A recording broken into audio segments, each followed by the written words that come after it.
हाँ मैं हूँ कॉकरोच, नीट का पेपर लीक हुआ ब्रो, सालों की मेहनत लूट के बोलते सब अंडर कंट्रोल। हाँ मैं हूँ cockroach, I am a cockroach। Student जान दे रहे हैं but I am still on silent mode. रातों का प्रेशर था, माँ की आंखों में होप, टेलीग्राम पे पेपर था एग्जाम से पहले सोल। हर साल वही स्कैंडल, हर साल वही शो, दोषियों को बचाना ही इनका फेवरेट रोल। धर्मेंद्र प्रधान जी कितने और फ्यूचर फोल, मेहनत मेरी वीक नहीं तुम्हारा सिस्टम सा। मैं हूँ कॉकरोच। आदावर्स दोस्तों, मैं शादाब अजीम एक बार फिर आप सबसे रूबरू होने आप सबके सामने आया हूं और आज बात करते हैं देश पर महंगाई की मार। मोदी जी ने किया अडानी का अमेरिका में बेड़ा पार। लेकिन उससे पहले शुरुआत करते हैं देश के बहुत जिम्मेदार पद पर बैठे चीफ जस्टिस ऑफ इंडिया यानी मुख्य न्यायाधीश सूर्यकांत जी की, जिन्होंने एक सुनवाई के दौरान एक गैर जिम्मेदाराना बयान दिया। उन्होंने कहा देश के तमाम बेरोजगार कॉकरोच की तरह हैं, जो कुछ सोशल मीडिया पर आ जाते हैं, कुछ मीडिया में चले जाते हैं और कुछ आरटीआई डालकर सवाल पूछते रहते हैं, माहौल खराब करते रहते हैं। ये पैरासाइट यानी परजीवी की तरह हैं। सुनिए पहले चीफ जस्टिस ऑफ इंडिया का ये बयान। Youngsters like cockroaches, they don't get any employment, they don't have any place in profession. Some of them become media, some of them become social media, some of them become RTI activists, some of them become another activists, and they start attacking. जैसा कि आप जानते हैं, इस टिप्पणी के बाद अभिजीत दीपके नाम के एक शख्स ने मजाक मजाक में कॉकरोच जनता पार्टी नाम से एक पार्टी बनाई। इतनी तेजी से वो वायरल हुए कि इंस्टाग्राम पर आप सोचिए, देश की सबसे बड़ी पार्टी भारतीय जनता पार्टी के फॉलोअर्स को उन्होंने कहीं पीछे छोड़ दिया। लाखों लाखों लोग इनसे एक्स पर जुड़ रहे हैं, इनकी वेबसाइट पर साइन अप कर चुके हैं। सोचिए देश के बड़े बड़े पॉलिटिशियन जिसमें महुआ मोइत्रा, कीर्ति आजाद, प्रशांत भूषण जैसे देश के नामचीन वकील इनकी पार्टी ज्वाइन कर चुके हैं। अभी जब मैं ये वीडियो बना रहा हूं, 18 मिलियन से ऊपर इनके फॉलोअर्स हो चुके हैं और लगातार पर सेकेंड इनके फॉलोअर्स में इजाफा होता जा रहा है।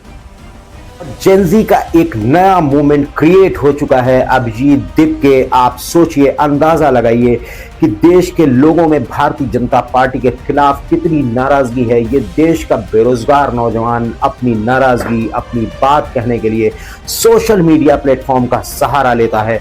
पिछले कुछ सालों में निष्पक्ष पत्रकारिता करने वाले, सच बोलने वाले पत्रकारों को जिस तरीके से सोशल एक्टिविस्ट को या तो नौकरियों से निकाल दिया गया, झूठे मुकदमे लगाकर उन्हें जेलों में डाल दिया गया, या गौरी लंकेश, गुलबर्गी, पानसारे और तमाम वो लोग अपनी जान जिन्हें गंवानी पड़ी, उमर खालिद, शर्जील इमाम जैसे तमाम लोगों को जेलों में डाल दिया गया।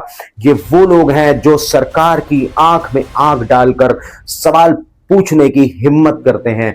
रवीश कुमार, अभिसार, प्रसून वाजपेयी, आरफा खानम, अजीत अंजुम, सौरभ शुक्ला हो या प्रज्ञा मिश्रा जैसे वो तमाम लोग जो सोशल मीडिया, यूट्यूब के जरिए अपनी लड़ाई लड़ने का काम कर रहे हैं।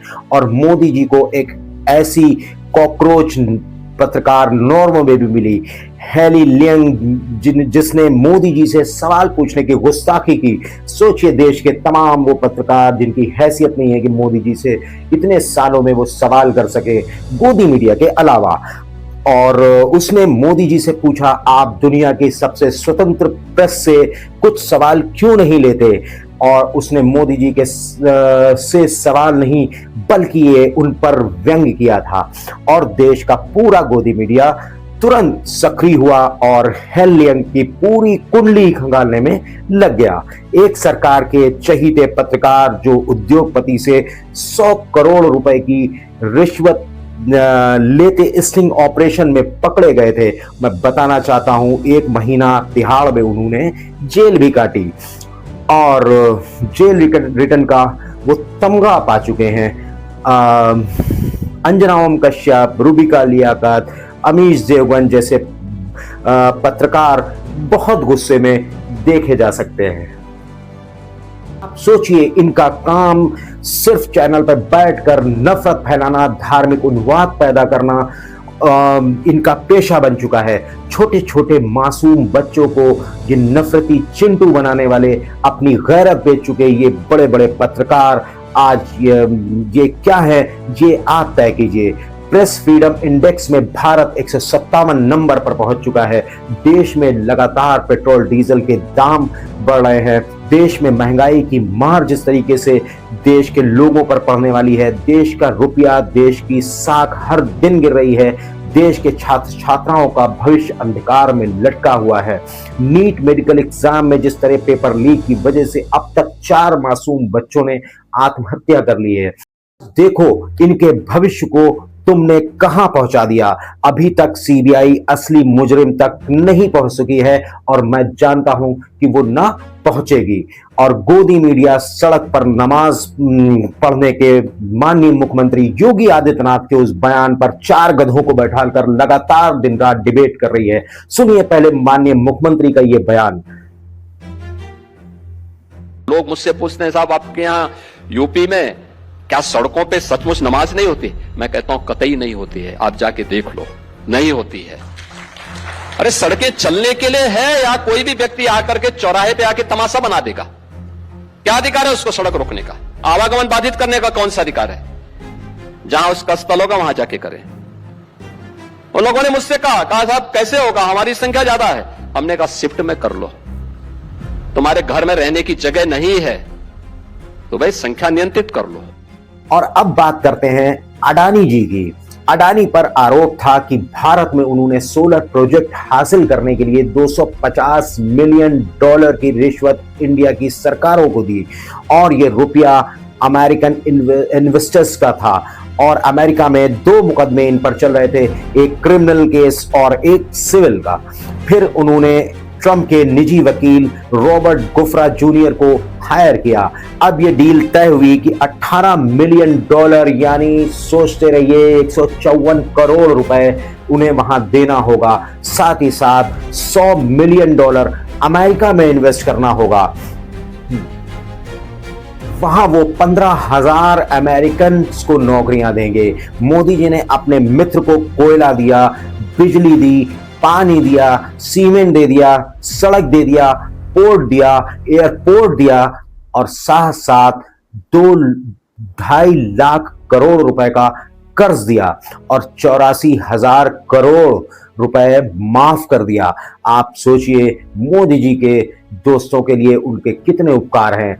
मोदी जी ने 1050 एकड़ जमीन मात्र ₹1 में 10 लाख आम के और लीची के पेड़ के साथ उन्हें दे दिया। और देखिए साहब नौकरियां अमेरिका में देंगे। और मोदी जी ने अपील की थी कि सोना ना खरीदें ताकि विदेशी मुद्रा देश से बाहर ना जाए, खर्च ना हो और सारा इन्वेस्टमेंट डॉलर में उन्हें करना होगा। यानी विदेशी मुद्रा आपको खर्च नहीं करनी है, तेल खर्च कम करना है ताकि बाहर से तेल खरीदना ना पड़े ज़्यादा। सोना ना खरीदिए ताकि वो डॉलर्स में कीमतें हमें देनी पड़ती हैं। लेकिन इतनी भारी भरकम रकम डॉलर्स में अडानी जी बहुत जल्द अमेरिका में भेजेंगे। और मैं आपको बता दूं कि 2 लाख करोड़ रुपए विदेशी निवेशकों ने बाहर निकाल दिए हैं। यानी फॉरेन इन्वेस्टर्स यहां पर इन्वेस्ट करने को तैयार नहीं है और कोई भी फॉरेन इन्वेस्टर अभी फिलहाल आने का यहां पर सवाल नहीं उठता। और हमारे देश के जो उद्योगपति हैं ये भी हिंदुस्तान का पैसा बाहर इन्वेस्ट कर रहे हैं। फोर्ड कंपनी पहले ही यहां से जा चुकी है और जैसा कि आपने सुना होगा एलन मस्क की टेस्ला कंपनी इंडिया में एक प्रोजेक्ट लगाने की बात कर रही थी, उन्होंने भी अभी फिलहाल मना कर दिया है। और इस देश की अर्थव्यवस्था जिस तरीके का ये हाल क्यों हुआ, आपको मैं एक आंकड़ा और बता दूं कि आज़ादी से लेकर मनमोहन सिंह के दौर तक इस देश पर 65 लाख करोड़ का कर्ज था। नोट कर लीजिए 65 लाख करोड़। और मोदी जी की कृपा ने इस देश के इस कर्जे को 2 लाख करोड़ के कर्ज से ऊपर कर दिया। यानी वो पैसा कहाँ गया किसी को पता नहीं। और बहुत सारे लोग झोला भर भर के वो लोग विदेश पहले ही जा चुके हैं, जिसमें नीरव मोदी 20,000 करोड़ रुपए के झोले के साथ विदेश भाग गया।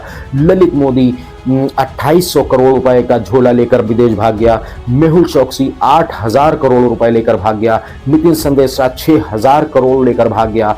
विजय माल्या 10,000 करोड़ रुपए लेकर विदेश भाग चुका। और अब कहीं अडानी जी, जिसका झोला बहुत ज्यादा भर चुका है, पूरे देश में आपके बच्चों का मुस्तकबिल, आपके बच्चों की शिक्षा का पैसा उस झोले में भरा हुआ है, कहीं ये भी निकल ना ले। और ऐसे भी आप माननीय प्रधानमंत्री ने जिस तरीके से अंधभक्तों को सड़कों पे एक आवारा गुंडों की तरह, आवारा जानवरों की तरह मस्जिदों और दरगाहों के सामने नंगा नाच के लिए छोड़ दिया है। तुम्हें धर्म बचाना है, तुम्हें इस देश को हिंदू राष्ट्र बनाना है, और पूरे देश को जिस तरीके की धर्म की चाशनी में लॉलीपॉप को डिबोकर उन्हें चूसने के लिए दे दिया है, और खुद मेलोडी लेकर मेलोनी के पास मोदी जी पहुंचे थे और वहां से जल्दी वापस आएंगे। और इसी बात के साथ मैं अपनी बात यहां पर खत्म करूंगा और मैं कहना चाहूंगा, मैं वो कलम नहीं जो बिक जाती दरबारों में, मैं लफ्जों की धूम मचा दूं अंधियारों चौबारों में, सच पर मरने वाला हूं, डाकू को डाकू कहने की हिम्मत करने वाला हूं। मेरी कलम वचन देती है अंधियारों से लड़ने की, राजमहल में राजमुकुट के आगे तनकर लड़ने की। उस आदमी का मर जाना ही अच्छा जो खुददार नहीं, देश जले मैं कुछ ना बोलूं, मैं ऐसा गद्दार नहीं। आदाबर दोस्तों, मैं आपसे गुजारिश करूंगा एक बार फिर कि चैनल को सब्सक्राइब कीजिए, लाइक कीजिए और मुझे प्रोत्साहन दीजिए कि ऐसी वीडियोस बनाते रहें। और मैं आपसे विदा लेता हूं। जय हिंद, जय समाजवाद, जय भारत।